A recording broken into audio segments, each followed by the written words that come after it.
KVR news 9 కి స్వాగతం. ఈ రోజు వార్తల్లోని ముఖ్యాంశాలు మీకోసం. పీపీపీ అంటే ఏదో పెద్ద భూతంలా తప్పుడు ప్రచారం చేస్తున్నారు ముఖ్యమంత్రి చంద్రబాబు నాయుడు.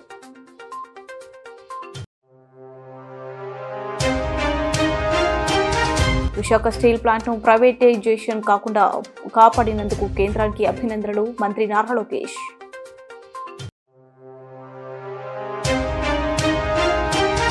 మోడీ పాలన కేవలం సంపన్నుల కోసమే ఉన్నట్టు తెలుస్తుంది.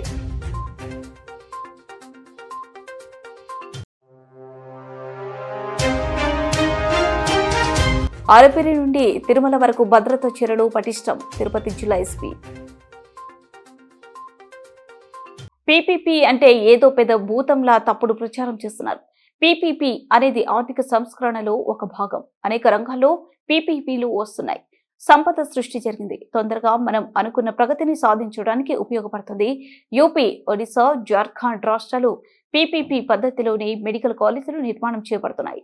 పీపీపీ పద్ధతిలో చేపట్టిన జగురుపాడు విద్యుత్ ప్రాజెక్టును ఇటీవలే ప్రభుత్వానికి అప్పగించారు. ఇది పీపీపీ విధానం. ఆస్తి ప్రభుత్వానిదే, కేవలం నిర్వహణ మాత్రమే ప్రైవేటు వాళ్ళు చేస్తారు. ముఖ్యమంత్రి Chandrababu Naidu. Power projects everything వచ్చే పరిస్థితికి వచ్చాయి అధ్యక్ష. దీనివల్ల ప్రైవేట్ సెక్టర్ ఎఫిషియన్సీ వస్తుంది. ఎందుకు ఇండియాలో మనం ఒక్కసారి చూస్తే స్వతంత్ర భారతదేశంలో సోషలిస్టిక్ మిక్స్డ్ ఎకానమీకి వెళ్ళాం. కాబట్టి ప్రభుత్వ పెట్టుబడులు పెట్టాం. పెట్టిన పెట్టుబడులు ఫలితాలు రాలేదు. ఎప్పుడైతే ఎకనామిక్ రిఫార్మ్స్కి వెళ్ళామో ప్రైవేట్ వ్యక్తులు వచ్చారు, పెట్టుబడులు పెట్టారు, సమర్థవంతంగా చేశారు. దానివల్ల సంపద సృష్టించారు. దేశానికి ఆదాయం పెరిగింది. ఈరోజు సూపర్ జిఎస్టి, సూపర్ సేవింగ్స్ వరకు వచ్చామంటే ఆ సమర్థతలో ఫలితాలు ఇవన్నీ వచ్చాయి. ఎకనామిక్ రిఫార్మ్స్ లో ఫలితాలు వచ్చాయి. అందుకే అధ్యక్ష ఈ ప్రాజెక్ట్ లో 3,700 కోట్ల రూపాయలు మనకు సేవింగ్స్ వస్తాయి. ఇంకొక పక్కన 500 కోట్ల సంవత్సరానికి operation management. Quality health care improve అవుతుంది. మెడికల్ ఎడ్యుకేషన్ ఇంప్రూవ్ అవుతుంది. మనం ఒక్కరమే కాదు, దేశం అంతా ఒక దారిని పోతే వీళ్ళు ఒక దారిని పోతా ఉంటారు. ప్రధానమంత్రి కేంద్రం ఎన్నోసార్లు చెప్పారు, ఎలిమెంటరీ ఎడ్యుకేషన్ అంతా మాతృభాషలో చేయాలంటే కాదు నేను ఇంగ్లీష్లో చేపిస్తానని అటు కాకుండా ఇటు కాకుండా పిల్లల్ని క్వాలిటీ మొత్తం ఇది చేశాడు. ఆ డీటెయిల్స్ మీరు ఒకసారి చూస్తే ప్రైమరీ ఎడ్యుకేషన్ మొత్తం క్వాలిటీ సర్వనాశనం అయింది. 14-19లో బెస్ట్ క్వాలిటీ ఎడ్యుకేషన్ ఉండే రాష్ట్రం ఇటీవల కాలంలో అన్ని స్టాండర్డ్స్ కిందన పడిపోయే పరిస్థితికి వచ్చాయి. ఒకటి కాదు అధ్యక్ష, అన్ని డిపార్ట్మెంట్స్ ని విధ్వంసం చేశారు.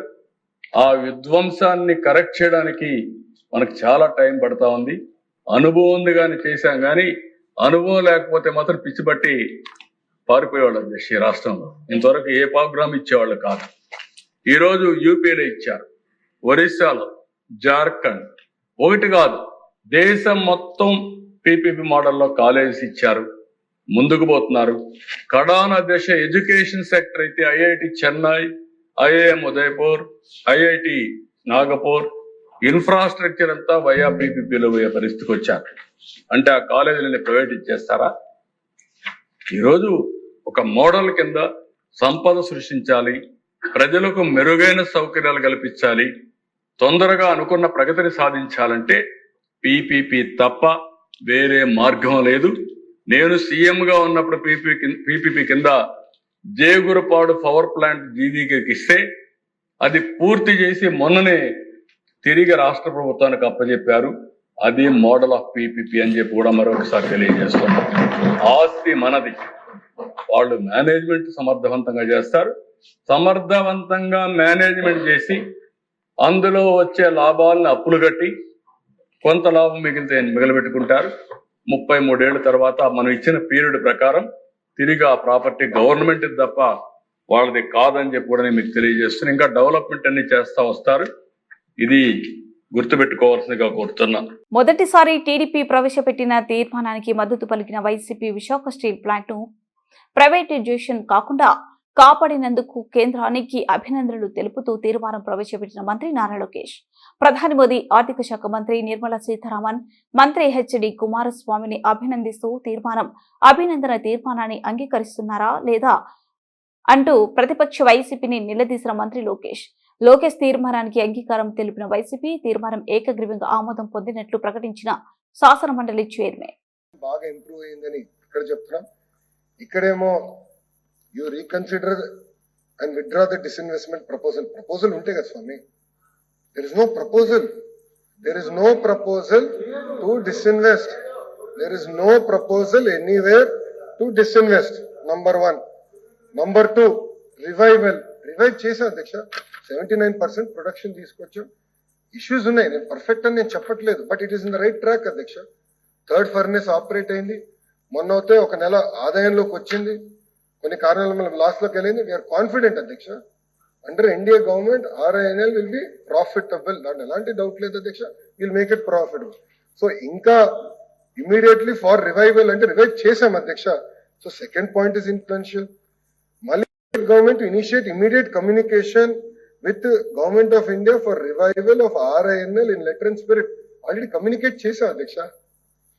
రాత్రి 12:38 వరకు గౌరవ ఫైనాన్స్ మంత్రి నిర్మలా సీతారామన్ గారితో చర్చించి డబ్బులు మేము ఇనిషియేట్ చేసి ఆల్మోస్ట్ ఒక 6-7 నెలల తర్వాత ఇప్పుడు అడిగినట్టుంది అధ్యక్ష. ఇది మేము ఆల్రెడీ మేము కమ్యూనికేట్ చేసాం, రివైవ్ చేసాం in letter and in spirit.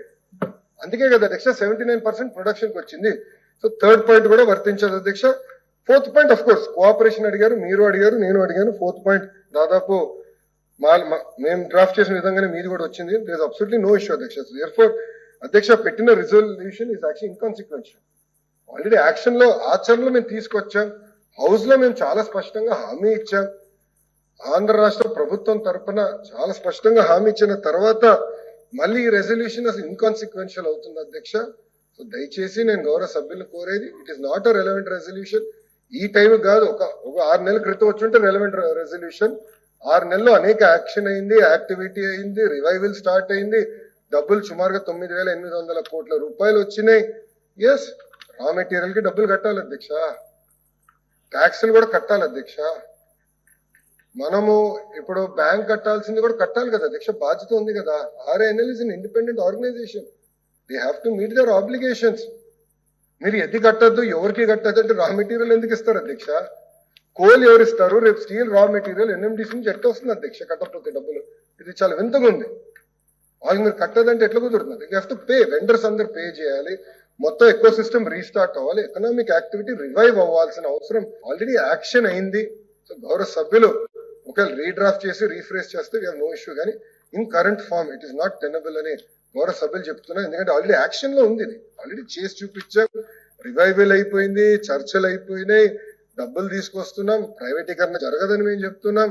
So ఇదేంటంటే we have already done it, ఆచరణలో తీసుకొచ్చాం, యాక్టివిటీ స్టార్ట్ అయింది, ఎగ్జిక్యూషన్ లోకి వెళ్తున్నాం. So this resolution is not really relevant at this junction అధ్యక్ష. దయచేసి గౌరవ సభ్యులు ఇది గమనించి వర్డింగ్ అని మార్చుతారంటే మళ్ళీ నెక్స్ట్ సెషన్ రేపు తీసుకొచ్చినా మాకు ఎలాంటి ప్రాబ్లం లేదు, కానీ in current format resolution is not relevant.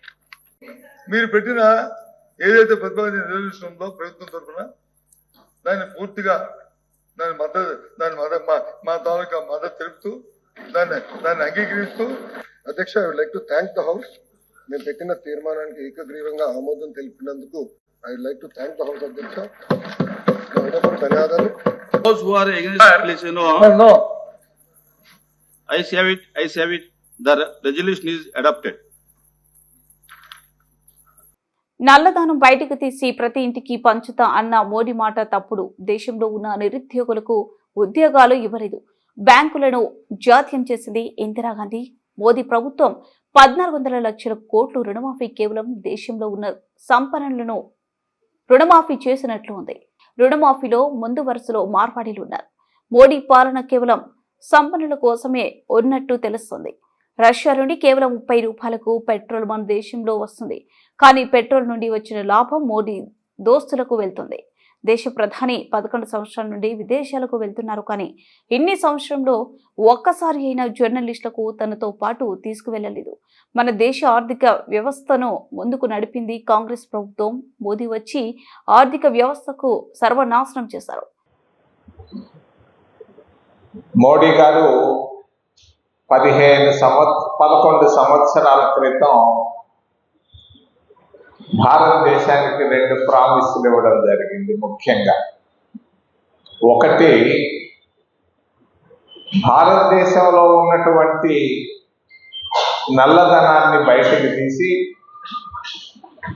ప్రతి ఇంటికి 15 లక్షల రూపాయలు ఇస్తానన్న వాగ్దానం చెప్పి 11 సంవత్సరాలైంది. కనీసం ఏ ఇంటికి ఒక్క నయా పైస ఇచ్చినట్టుగా ఎక్కడా కనపడతాం లేదు.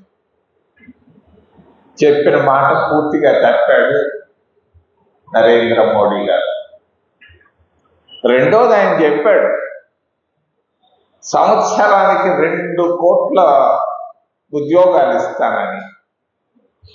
చెప్పి 11 సంవత్సరాలైంది. 11 సంవత్సరాల పరిపాలనలో దాదాపుగా 22 కోట్ల ఉద్యోగాలు రావాలి. నాకు తెలిసి హైదరాబాద్ లో ఒక 5-10 మంది కూడా వచ్చినట్లేదు. ఈ 2 నరేంద్ర మోడీ గారు ఇచ్చినటువంటి ప్రామిసులు సంపూర్ణంగా విఫలమైనాయని చెప్పుకోక తప్పదు. మరి ఆయన నిజాయితీ పరిపాలన గురించి కూడా మనం మాట్లాడుకో తప్పదు. దేశంలో బ్యాంకులు ఉన్నాయి. ఈ బ్యాంకుల్ని జాతీయం చేసింది ఇందిరాగాంధీ. జాతీయం చేసినటువంటి ఈ బ్యాంకుల్ని మరి నరేంద్ర మోడీ గారు ఏం చేశారు? గత 11 సంవత్సరాల్లో 14.5 లక్షల కోట్ల రూపాయలు, 1 లక్ష కాదు, 2 లక్షలు కాదు, 14.5 లక్షల కోట్ల రూపాయలు రుణమాఫీ చేయడం జరిగింది. ఆ రుణమాఫీ ఎవరికి చేశారు? రైతులకి ఏమన్నా చేశారా? పోనీ నిరుపేదలకి ఏమన్నా చేశారా? జర్నలిస్టులకి ఏమన్నా చేశారా? లేదు. దేశంలో ఉన్నటువంటి కోటీశ్వరులకు 14.5 లక్షల కోట్ల రూపాయల రుణమాఫీ చేసినటువంటి ఘనత నరేంద్ర మోడీ గారి ప్రభుత్వానికి దక్కింది. ఎవరు వీళ్ళు? ఈ 14.5 లక్షల కోట్ల రూపాయలు ఎన్పిఏ అయిన వాళ్ళు చాలా మంది ఉన్నారు దేశంలో. వీళ్ళందరికీ రుణమాఫీ చేశారు. ఇందులో ఎక్కువ భాగం మార్వాడీలు. గుజరాత్ లో ఉన్నటువంటి మార్వాడీలకు రుణమాఫీ ఎక్కువ చేయడం జరిగింది. ఆంధ్రప్రదేశ్ రాష్ట్రంలో కూడా కొంతమందికి రుణమాఫీ చేశారు 1000 కోట్లలో. తెలంగాణలో, హైదరాబాద్ లో కూడా కొంతమందికి చేశారు. నేను నిర్మలా సీతారామన్ని నిర్మలంగా జవాబు చెప్పమ్మా అని అడుగుతున్నాను. ఆమె హైదరాబాద్ లో కూడా ఉద్యోగం చేసినట్టు నాకు బాగా తెలుసు. జూబ్లీ హిల్స్ లో బ్యాంక్ ఆఫ్ బరోడా దగ్గర ఒక స్కూల్లో కూడా ఎందుకు చేశావు? దీనికి ఏంటి? ఎవరు దీంట్లో లబ్ధిదారులు ఎవరు? దీనివల్ల మీరెంత లాభం పొందారు?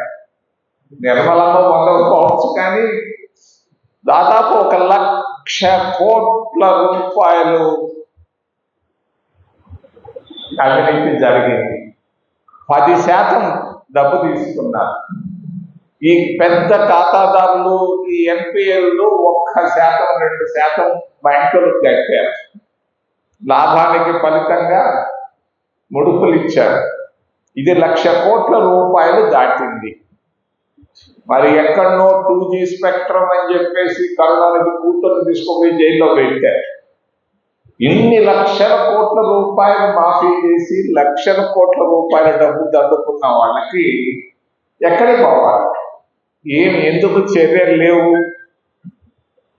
నేను అడుగుతూనే ఉన్నా గత 2-3 నెలలుగా మాకే రావటం లేదు, జవాబే చెప్పటం లేదు. ఇది మొట్టమొదటి పెద్ద స్కామ్ భారతదేశంలోనే, ఈ శతాబ్దంలోనే ఒక పెద్ద స్కామ్. దీని జవాబు చెప్పాలని భారతీయ జనతా పార్టీని, నరేంద్ర మోడీని, నిర్మలా సీతారామన్ నేను మీ ద్వారా డిమాండ్ చేస్తున్నా, ప్రెస్ క్లబ్ హైదరాబాద్. రెండవది, ఈ మధ్య రష్యా రష్యా రష్యా అంటున్నారు. నిన్న కూడా ఐక్యరాజ్య సమితిలో రష్యాను గురించి మాట్లాడుతున్నాడు ట్రంప్. మరి ఏంటి రష్యా? రష్యా వాళ్ళు భారతదేశానికి ముడి చమురు పంపిస్తున్నారు, మనం దిగుమతి చేసుకుంటున్నాం. అదేవిధంగా ఇరాన్ నుంచి కూడా ముడి చమురు మనం దిగుమతి చేసుకుంటున్నాం. రష్యా నుంచి వచ్చేటువంటి ముడి చమురు కన్జ్యూమర్స్ కి రావటం లేదు, పెట్రోల్ బంకులకు రావటం లేదు. పెద్ద పెద్ద కోటీశ్వర్లు నరేంద్ర మోడీ గారి స్నేహితులకే వెళ్తాం. దసరా సెలవుల సందర్భంలో తిరుమలలో శ్రీవారి బ్రహ్మోత్సవాల సందర్భంగా భక్తుల రద్దీ అధికంగా ఉండే అవకాశం ఉన్నందున జిల్లా SP L Subbarayudu IPS video సందేశం ద్వారా ప్రజలకు విజ్ఞప్తి చేశారు. ఎస్పీ పేర్కొన్న ముఖ్యాంశాలు: శ్రీవారి దర్శనం, వాహన సేవలు సజావుగా సాగేందుకు కట్టుదిట్టమైన భద్రత ఏర్పాటు చేశారు. అలిపిరి నుండి తిరుమల వరకు భద్రత చర్యలు పటిష్టం చేశారు. చిన్నారుల రక్షణ కోసం చైల్డ్ ట్యాగింగ్ సిస్టమ్ అమలు చేస్తున్నారు. భక్తులు తక్కువ లగేజ్లతో రావాలి. క్యూ పద్ధతిని తప్పనిసరిగా పాటించాలి. వాహన సేవ సమయంలో చిల్లర నాణేలు విసరరాదు. వాహనాలను కేవలం నిర్దేశిత పార్కింగ్ ప్రదేశాలను నిలపాలి. ట్రాఫిక్ రద్దీ తగ్గించేందుకు ఆర్టీసీ, టీటీడీ బస్సులను వినియోగించాలి. మత్తు పదార్థాలు, మద్యం తీసుకుని వస్తే కఠిన చర్యలు తప్పవు. ఘట్ రోడ్ లో ర్యాష్ డ్రైవింగ్ కఠినంగా నిషేధం. గ్యాలరీలో కూర్చొని ఇతరులకు ఇబ్బంది కలిగించకుండా శ్రీవారి సేవలను ఆరాధించాలి అని ఎస్పీ విజ్ఞప్తి చేశారు. తగిన భద్రతాపరమైన చర్యలను అప్పటికప్పుడు చేయడం, తగిన సూచనలు క్రింది అధికారి వరకు ఇవ్వడం జరుగుతోంది. అంతేకాకుండా అలిపిరి తర్వాత శ్రీవారి మెట్లు అన్ని మార్గాల ద్వారా వచ్చే భక్తులు పూర్తిగా భద్రతాపరంగా ఏమైతే పోలీసు వారు చేస్తున్నారో వారికి సహకరించాలని, సందర్భంగా వచ్చిన భక్తులకి, ముఖ్యంగా ప్రైవేటు వాహనాల్లో వస్తున్న భక్తులకి తిరుమలలో పార్కింగ్ ఫెసిలిటీస్తో పాటు తిరుపతిలో కూడా కొన్ని పార్కింగ్ ప్లేసెస్ని ప్రత్యేకంగా ఏర్పాటు చేయడం జరిగింది. అక్కడి నుండి ఆర్టీసీ బస్సులు సదుపాయం కల్పించడం జరిగింది. కాబట్టి అక్కడ పార్క్ చేసుకుని సురక్షితంగా తిరుమలకు చేరుకొని స్వామివారిని దర్శించుకునే అవకాశాన్ని కల్పించడం జరుగుతుంది. ర్యాష్ అండ్ నెగ్లిజెంట్ డ్రైవ్ చేయకుండా ఈ ఘాట్ రోడ్లో సురక్షితంగా ప్రయాణించాలని అందరికీ కూడా నేను కోరుకుంటున్నాను. ఘాట్ రోడ్లో సరైన సురక్షితమైన డ్రైవింగ్ సమర్థంగా నిర్వర్తించలేని వారు ఖచ్చితంగా ఆర్టీసీ బస్సు సదుపాయాన్ని ఉపయోగించుకొని సురక్షితంగా తిరుమల చేరుకోవాలని కోరుకుంటున్నాను. ముఖ్యంగా మాడ వీధుల్లోనూ గ్యాలరీస్లో ఉన్న భక్తులు, అక్కడున్న శ్రీవారి సేవకులు, తర్వాత పోలీస్ వారు, టీటీడీ విజిలెన్స్ వారితో సహకరించి అక్కడ ఏవైతే కొన్ని నిర్దేశిత నియమాలు ఉన్నాయో వాటిని పాటించి సురక్షితంగా దేవుణ్ణి దర్శించుకోవాలని కోరుకుంటున్నాను. తర్వాత మరి ముఖ్యంగా గరుడోత్సవం రోజు మీరు ప్రయాణించే ప్రైవేట్ వెహికల్స్ కంటే కూడా పబ్లిక్ ట్రాన్స్పోర్ట్ ద్వారా మీరు రాగలిగితే ఎక్కువ మంది చాలా సులభతరంగా సురక్షితంగా వచ్చి తిరుమల దర్శనం చేసుకునే అవకాశం ఉంటుంది. నేను I appeal all the pilgrims who are coming to Tirumala, please follow the police and TTD and vigilance rules and regulations and have darshan a very peaceful manner. ఒక ప్రత్యేక కంట్రోల్ రూమ్ ద్వారా కెమెరాస్ని ఇంటిగ్రేటెడ్ కమాండ్ కంట్రోల్ రూమ్ ఏర్పాటు చేయడం జరిగింది. అంతేకాకుండా social media పూర్తిగా monitor చేస్తూ monitoring cell ఏర్పాటు చేయడం జరిగింది. తిరుమల ప్రశస్తిని దెబ్బతీసే విధంగా ఎవరైనా ప్రవర్తించి సోషల్ మీడియాలో ఎటువంటి వదంతులు వ్యాపింపు చేసినా అవి వాస్తవానికి విరుద్ధంగా చేస్తే తప్పకుండా వారిపై కఠిన చర్యలు తీసుకోవడం జరుగుతుంది. అందరూ సోషల్ మీడియా వారికి విజ్ఞప్తి చేయడం, తిరుమల ప్రశస్తిని దెబ్బతీసే విధంగా ఎవరు కూడా ప్రవర్తించకూడదు. ఏదైనా ఇష్యూ ఉంటే ఇమ్మీడియట్గా తగిన చర్యలు తీసుకోవడం జరుగుతుంది. కాబట్టి భక్తుల మనోభావాలను దెబ్బతీసే విధంగా ఎవరు కూడా ప్రవర్తించరాదని నేను మీ అందరికీ కూడా కోరుకుంటున్నాను. వార్తలు ముగించే ముందు ముఖ్యాంశాలు మరోసారి. పీపీపీ అంటే ఏదో పెద్ద భూతంలా తప్పుడు ప్రచారం చేస్తున్నారు ముఖ్యమంత్రి చంద్రబాబు నాయుడు.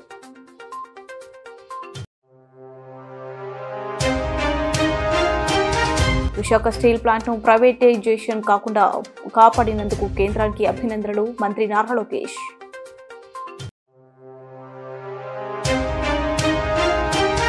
మోడీ పాలన కేవలం సంపన్నుల కోసమే ఉన్నట్టు తెలుస్తుంది.